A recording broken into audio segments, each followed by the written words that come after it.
Hey, Med School Made Easy. Today we're going to be talking about macrolides, antibiotics, how they work, and when we use them.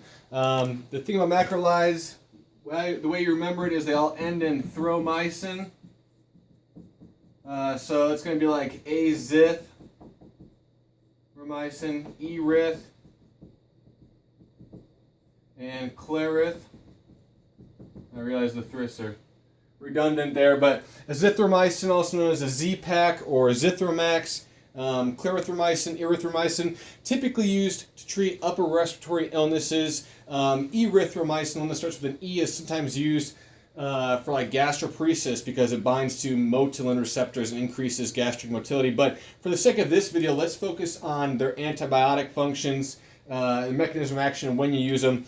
Macrolides, especially azithromycin, that A one there, are really good for all the bugs that you see in the upper respiratory tract. So that's going to be a lot of gram-positives, pneumococci, staphylococci, streptococci, that sort of thing.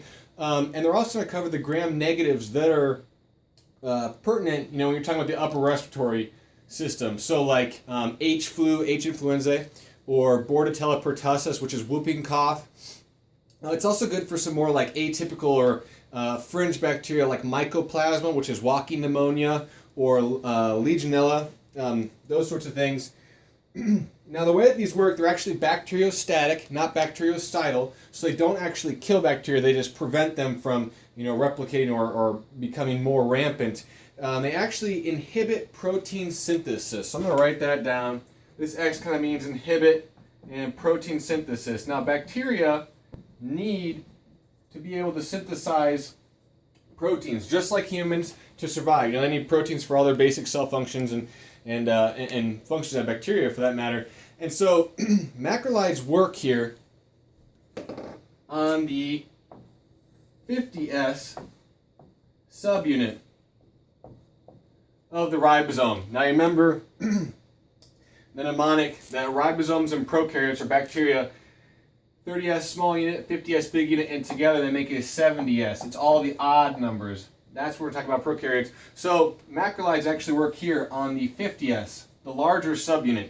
And this is the one that you'll remember from your basic genetics course, has the EPA sites during translation.